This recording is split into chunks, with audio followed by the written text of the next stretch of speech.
Personal na nakiramay at nagpaabot ng tulong pinansyal ang provincial government ng Maguindanao del Norte sa pamilya ng 10 taong gulang na batang sepak takraw athlete mula sa Lamitan City, Basilan na kalahok sa Barma 2026. Ang News Now sa report.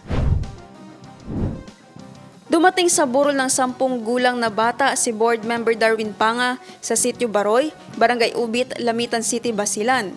Kasama ni Board Member Panga ang mga board members ng Basilan na sina Nash Salain, Miko Martinez Asarul at Dato Maanras Gadha. Personal na iniabot ni Board Member Panga ang 200,000 pesos tulong pinansyal mula sa provincial government ng Maguindanao del Norte sa pamumuno ni Governor Dato Tuco Mastura sa pamilya ng atleta. Ayon kay Panga, ang ibinigay na tulong ay sumisimbolo sa pagkakaisa at malasakit ng mga lider sa rehiyon sa gitna ng pagdadalamhati ng pamilya. Patuloy rin ang pagdating ng suporta mula sa iba't ibang ahensya ng pamahalaan at sektor para sa pamilya ng nasawing atleta na nagbigay ng karangalan sa kanyang komunidad sa larangan ng sports.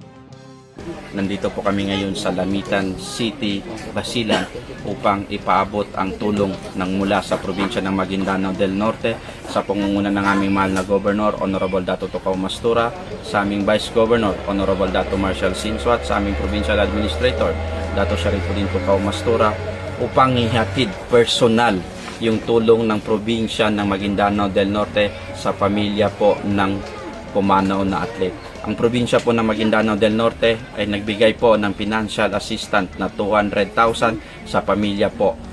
So, nagpapasalamat din po kami sa Province of Province of Basilan, sa mga kasamahan ko mga board member na sinamahan kami ngayon.